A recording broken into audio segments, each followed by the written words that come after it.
全球有一間最大嘅政治風險諮詢公司咧，每年嘅1月咧就會發布一個咧全球10大風險報告。呢個歐亞集團咧，其實嚇可能大家如果留意過嘅新聞咧，都聽過佢個名嗱。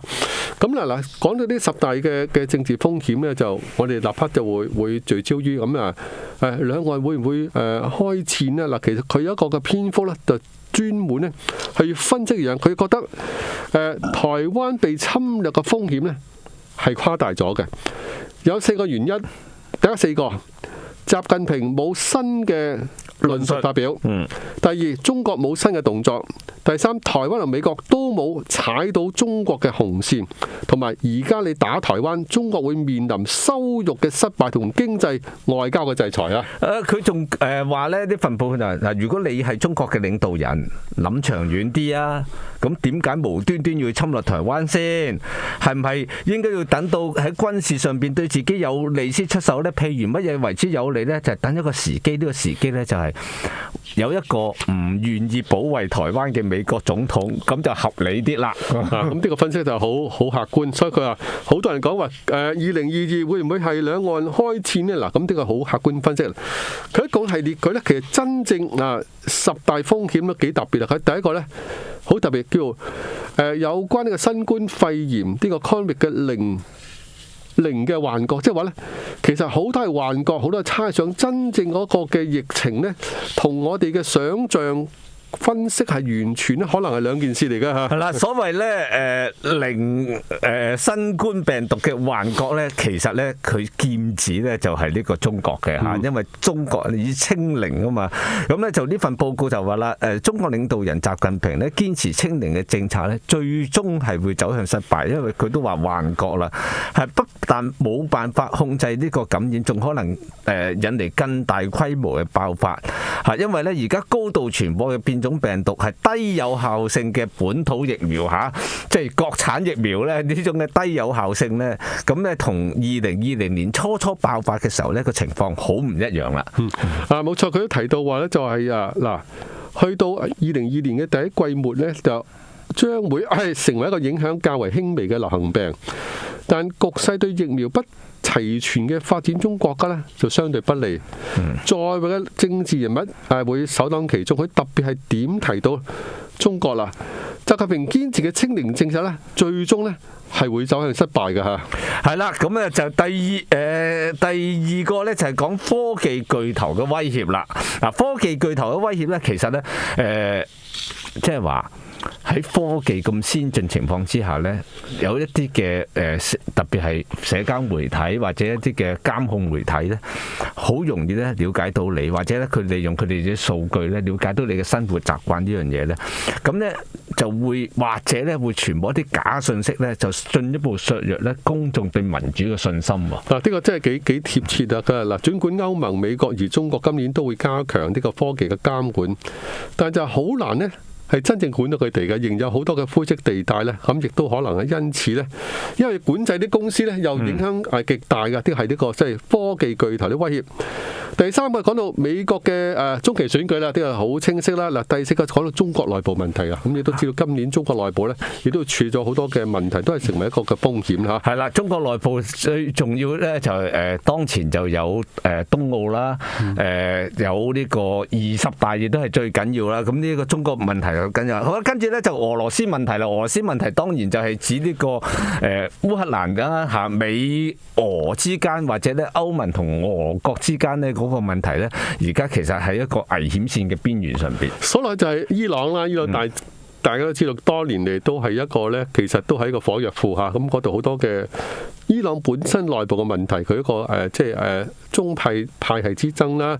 同美國關係，同埋唔好忘記伊朗係一個擁有核武嘅能力嘅國家。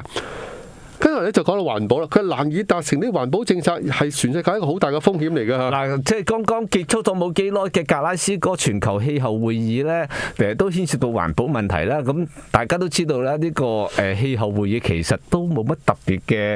嘅成果。呢個成果因為咧各個咧都係提出個願景啫，唔肯咧就落一個即係好明確嘅決定嚇。咁就環保係一個好長遠需要花好多投資嘅嘢，所以咧各國咧有自己嘅考慮點啊。數落嚟第8個風險高咧，就係講到啲化外之地啦。化外之地咧，其實講緊呢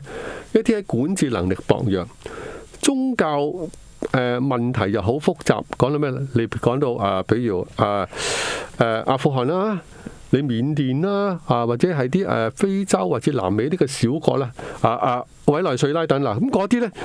其實本身個管治呢出現好大問題，對內對外有好多問題啦，所以呢啲地方爆發風險嘅機會咧，相對係增加咗啦嚇。好啦，跟住咧就有企業品牌要注意嘅文化戰啊！呢個咧就其實所謂軟，有啲係軟文化嘅侵略啊嚇。咁啊，中國大陸有一段長嘅時間咧，都好關注啦外邊咧呢種嘅所謂軟文化嘅實力啊，既要防範外邊嘅企業品牌嘅軟文化進習，咁亦都希望咧將自己嗰個軟文化實力咧向外擴展。咁咧第10樣咧就係10大風險之尾係嘛？咁咧就係土耳其問題啦。土耳其都知道，亦都係國內國外咧好大問題，同埋咧土耳其亦都係喺橫跨歐亞一個兵家必爭之地。咁你特別講到鎖住黑全球風險，你講到啲我哋講好多烏克蘭危機等啦，土耳其咧嗰度係好重要嘅戰略嘅地方啦。咁呢個報告好值得我哋參考。咁當然我哋翻到我哋琴日講過啦，5大核武國家就發表個聲明啊！今日呢，《環球時報》有篇嘅署名文章，作者叫張家棟啦，咁都頗有來頭嘅，係國內一個呢，係復旦大學美國研究中心嘅教授，佢就分析下呢，落實呢個5國嘅限核聲明關鍵喺邊度呢？嗱，喺講之前呢，我見到好多聽眾就話我哋冇咗畫面，咁我哋係處理當中嘅嚇，咁就關於咧呢個嘅核。我哋好似琴日講啦嚇，就中法俄英美5個核武國家咧就簽署咗一個聯合聲明，就話咧大家咧就打不贏呢個核戰，亦都打不得呢個嘅核戰，而且避免呢係要唔好有核戰爭之餘呢，仲有核武器國家之間嘅競爭都唔應該要有嚇。咁但係點樣能夠真係落實做得到呢？咁呢就張家棟呢就提出呢就4個方面。嗱，第一方面就係美國同其他大國之間嘅戰略競爭問題。美國近期不斷加大係干涉到台海問題嘅動作啦，係引發外界有關台海發生軍事衝突嘅擔憂。咁而就美俄之間係就住烏克蘭問題都有好多嘅惡化趨勢。可以話咧，美國及其同盟嘅體系對中俄戰略嘅圍攻，如果唔停落嚟呢，如果唔能夠取得有效管控呢，嗱咁所以人類社會通向核武嘅可能性就好難降低啦嚇。係啦，第2方面呢，就係話一啲非法嘅核武器國家管控問題。咁咧作者咧形容啦，除咗非法咧，仲有啲隱形嘅。佢直情係舉一啲例咧，就嗱印度係啦、巴基斯坦係啦、以色列係啦，佢哋其實都有核武器嘅喎，佢哋嘅核武器庫其實咧係冇受到國際條約嘅管控嘅喎，亦都唔見佢哋呢啲國家本身國內嘅一啲嘅規管，佢哋點樣使用呢個核武嘅一啲嘅原則啦。咁所以咧，會唔會呢啲係一個危機呢？係一個風險來源呢？都唔定嘅。第3都講到核武國家要承擔共同但係有差異嘅責任，所有核武器嘅國家都應該係承諾唔會首先使用核武。核武只應用於戰略威懾同防衛性目的，呢個係核武國家對世界最基本嘅義務。當然不同國家要承擔個責任亦都有啲嘅差異嘅嚇。係啦，第4方面呢，就係話國際社會要建立一個綜合性嘅國際安全機制，因為呢而家呢唔係僅僅呢係講緊核彈頭嘅問題嚇，因為呢你有個核彈頭當然係好危險啦，係仲牽涉到呢一啲嘅載運工具啊，譬如飛彈啊、航天器啊，因為呢空天嘅信息系統即係航天嘅信息系統咧，同埋一啲網絡系統咧，都係有關聯嘅。咁咧而家咧太空競賽咁犀利咧，網絡信息咁犀利啦，喺方面咧係唔係應該要大家有一個嘅協調機制喺國際安全體系上邊咧，嚟到大家坐低傾好啲咧咁。咁呢個都係即係能夠登得起《環球時報》啦，亦都睇見呢位學者咧係美國研究中心應該係中國一個幾器重嘅智囊啦。咁佢嘅睇法都幾代表咧中國嘅睇法㗎，即係中國係簽署個國家，但係佢知道咧簽係容易，落實都係困難嘅嚇。D100更多精彩節目等住大家，足本重溫聲音下載服務，年費1000蚊，請即訂購支持。